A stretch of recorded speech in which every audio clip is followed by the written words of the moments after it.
Assalamualaikum warahmatullahi wabarakatuh. Alhamdulillahilladzi faddalana ala katsirin min ibadihi almu'minin. Asyhadu an la ilaha illallah wahdahu la syarika lah. Asyhadu anna Muhammadan abduhu wa rasuluhu al-mab'uts rahmatan lil alamin. Allahumma shalli wa sallim wa barik wa karrim ala hadzal nabiyil karim. Hadina wa syafi'ina wa habibina wa qurrati a'yunina wa qudwatina Muhammadin sallallahu alaihi wa ala alihi wa sahbihi ajma'in. Amma ba'd.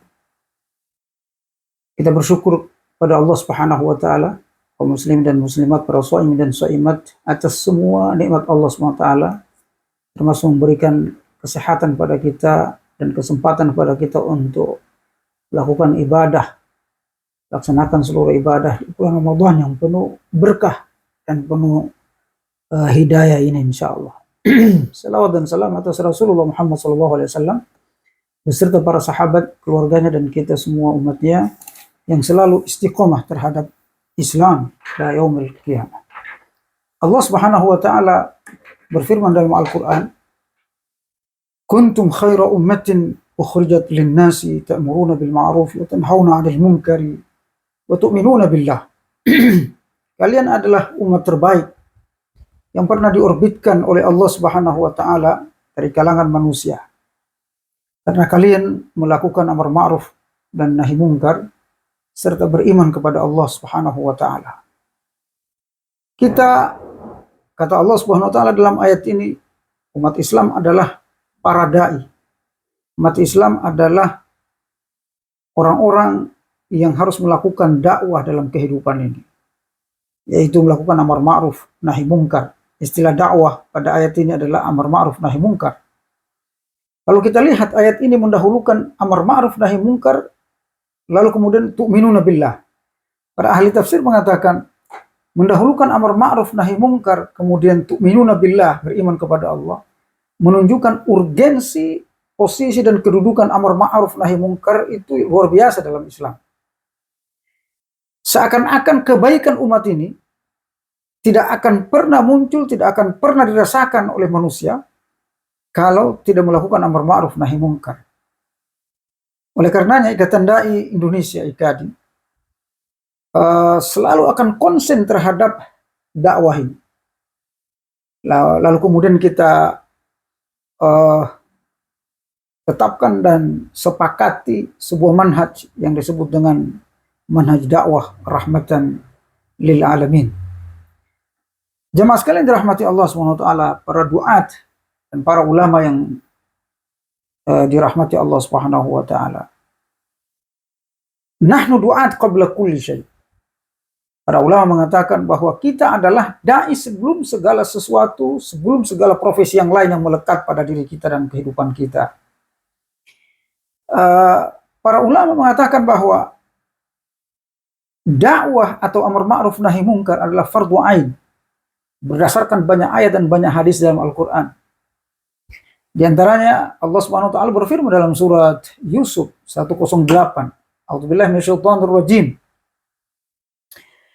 Qul hadhihi sabili ad'u ila Allah ala basiratin ana wa man ittaba'ani. Katakan wahai Muhammad, inilah jalanku, aku berdakwah kepada Allah Subhanahu wa taala, aku dan orang-orang yang mengikutiku. Dari ayat ini menunjukkan bahwa setiap muslim harus mengikrarkan dirinya, ya, harus memastikan dirinya, inilah jalanku, jalan kehidupan kita. Apa jalan kehidupan itu? Aku berdakwah kepada Allah Subhanahu wa taala. Ana wa man ittaba'ani, aku dan orang-orang mengikutiku. Amar ma'ruf nahi munkar telah menjadi karakteristik utama umat ini. Kenapa? Karena Allah Subhanahu wa taala ingin jangan sampai kita seperti Bani Israel yang dilaknat oleh Allah Subhanahu wa taala karena tidak melakukan amar ma'ruf nahi munkar. Allah berfirman, "Lu'inal ladzina kafaru min bani Israil ala lisani Dawud wa Isa ibn Maryam. Dzalika bima asaw wa kanu ya'tadun. Kanu la yatanahawna 'an munkarin fa'alu." Telah dilaknat orang-orang kafir dari Bani Israel melalui lisan Nabi Daud dan Nabi Isa alaihissalam. Mereka keras kepala dan bermaksiat kepada Allah Subhanahu wa taala. Dan yang kedua, karena mereka tidak melakukan amar ma'ruf nahi mungkar yang dilakukan oleh masyarakatnya. Jadi tidak melakukan dakwah di tengah masyarakatnya. Mereka membiarkan kerusakan, kemungkaran, perbuatan keji, maksiat, merajalela dalam masyarakatnya, dan para ulamanya, para da'inya, para ustadznya, para mubalignya, orang-orang berilmunya tidak mencegah kemungkaran yang dilakukan oleh masyarakatnya. Suatu ketika dalam riwayat, ketika Allah Subhanahu wa taala ingin mengazab kaum Nabi Lut, kaum Sodom, Allah mengutus 3 malaikat, Jibril, Mikail, dan Israfil, untuk memusnahkan negeri itu, negeri Sodom atau Gomora. Lalu malaikat mensurvei negeri Sodom ini. Dan ternyata negeri Sodom itu yang akan dibinasakan oleh Allah Subhanahu wa taala setelah perginya kaum Lut, masih ada orang-orang yang soleh di dalamnya. Sehingga malaikat bertanya kepada Allah Subhanahu wa taala, "Ya Allah, kalau kami laksanakan perintah mengazab dengan membalik tanahnya, maka semua manusia akan mati, termasuk orang-orang soleh yang berada di daerah itu." Apa kata Allah Subhanahu wa taala? Bukannya menunda azab, tapi Allah Subhanahu wa taala mengatakan, mulai azabku itu dari orang-orang soleh yang berada di daerah itu, karena wajah mereka tidak berubah melihat kemungkaran yang dilakukan oleh masyarakat. Oleh karenanya, saudara sekalian dirahmati Allah, bulan Ramadan ini memberikan kita peluang untuk melakukan amar ma'ruf nahi mungkar. Para sahabat, para salafus soleh melihat atau paradigma mereka tentang Ramadan, bahwa Ramadan bukan hanya bulan ibadah, tetapi Ramadan juga menjadi bulan dakwah, bulan amar ma'ruf nahi mungkar. Oleh karenanya semangat amar ma'ruf nahi mungkar kita di bulan Ramadan mestinya lebih kuat, lebih tinggi dari bulan yang lain. Allah Subhanahu wa taala menjelaskan dalam banyak ayat bagaimana Allah mengazab sebuah kaum ketika kewajiban dakwah ditinggalkan, ketika amar ma'ruf nahi mungkar dikesampingkan. Ya, Allah Subhanahu wa taala dalam surah Al-Anfal, "Wattaqu fitnatan la tusibanna alladziina zalamu minkum khassa wattaqullah."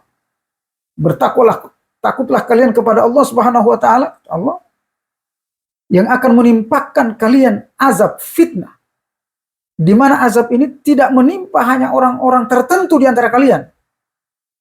Misalnya ada orang melakukan maksiat, ya, melakukan dosa, kerusakan, ya, kejahatan dan segala macam bentuknya. Lalu kemudian Allah mengazab kaum ini, orang-orang ini, kelompok ini, maka azab itu akan general sifatnya, akan merata sifatnya, termasuk mengenai orang-orang baik di antara kalian. Ini yang dimaksud ayat ini. Wattaqu fitnatan la tusibanna alladziina zalamu minkum khassa wattaqullah. Oleh karena bertakwalah kepada Allah Subhanahu wa taala. Amar ma'ruf nahi mungkar, dakwah itu sendiri menurut Allah Subhanahu wa taala dalam Al-Qur'an ini, dalam ayat ini, bagian dari implementasi takwa kita itu. Tidak mungkin disebut orang bertakwa kalau dia tidak melakukan amar ma'ruf nahi mungkar. Tidak mungkin disebut oleh Allah orang beriman kalau dia tidak melakukan dakwah. Ya. Karena orang-orang soleh itu, ya, orang-orang baik itu, orang-orang kuat imannya kepada Allah, pasti tergerak hatinya, tergerak ruhnya, jiwanya untuk menegakkan yang ma'ruf dan mencegah yang mungkar. Jadi kaum muslimin, jemaah sekalian dirahmati Allah, tidak boleh kita berpangku tangan, tidak boleh kita melepas diri dari maksiat yang dilakukan oleh orang lain. Makanya kata Rasulullah SAW, kalau kalian melihat atau menyaksikan kemungkaran, falyughayyirhu biyadi. Man ra'a minkum mungkaran falyughayyirhu biyadi. Siapa di antara kalian melihat kemungkaran, hendaknya dia cegah dengan tangannya. Fa in lam yastati fa bilisani. Kalau dia tidak mampu mencegah dengan kekuasaan, dengan tangan, dengan tanda tangan, dengan kedudukannya, dengan fisik dia tidak mampu mencegah kemungkaran itu, karena menjaga keselamatan jiwanya, mengancam keluarganya dan seterusnya. Allah Subhanahu wa taala, Rasulullah SAW memberikan keringanan yang berikutnya. Fa illam yastati fa bilisan. Cukup dengan lidah. Cukup dengan tulisan. Akan tetapi kalau juga tidak mampu dengan lisan, fa biqalbihi wa huwa adhaful iman. Pilihan yang ketiga adalah dengan hati, dengan doa. Ya, dengan wajah yang mengingkari kemungkaran itu. Tetapi kata Allah, kata Rasulullah, wa huwa adhaful iman. Itu merupakan level yang ketiga, ini merupakan jenis iman yang paling lemah. Ya, tidak ada lagi setelah itu. Jadi tidak ada lagi setelah cara yang ketiga yang merupakan iman yang paling lemah. Tidak ada yang keempat. Oleh karenanya minimal kita mengingkari kemungkaran itu, mencegah kemungkaran itu dengan hati kita atau berdoa kepada Allah terus supaya ada orang lain yang mampu mencegah kemungkaran itu. Seperti yang dilakukan oleh Israel dengan Palestina, dengan Gaza, ya, memborbardir, melakukan genosida terhadap 2 juta umat Islam di Gaza. Kita di sini tidak mampu melakukan apa-apa. Batas negara dan sebagainya tidak mampu, dengan beberapa macam alasan kita tidak mampu membantu mereka, tetapi minimal dengan hati kita, minimal dengan doa kita, minimal. Jadi kalau bisa dengan harta, alhamdulillah. Bisa dengan kekuasaan, mestinya pemerintah kita melakukan tekanan-tekanan kepada mereka agar supaya menghentikan genosida, pembantaian umat Islam, bahkan sampai di bulan Ramadan pun mereka melakukan pembantaian itu, sehingga mereka menghentikan. Tapi kalau tidak, kita berdoa kepada Allah. Oleh karenanya jemaah sekalian dirahmati Allah, kalau Anda sholat witir, lakukan doa kunut nazilah untuk saudara kita di Gaza, agar supaya Allah membebaskan mereka, agar supaya Allah memenangkan mereka, melindungi mereka, ya, dari pembantaian, kelaparan, ya, kedinginan dan sebagainya, ya, dan menurunkan, Allah SWT menurunkan tentaranya dari langit untuk menolong mereka insya Allah, dan segera memberikan pelajaran kepada Israel laknatullah, ya, dan tentara-tentaranya serta para pemimpinnya dan negara-negara yang melindungi negara ini, agar supaya diberikan pelajaran oleh Allah Subhanahu wa taala sehingga mereka tidak menindas hambanya yang beriman kepadanya.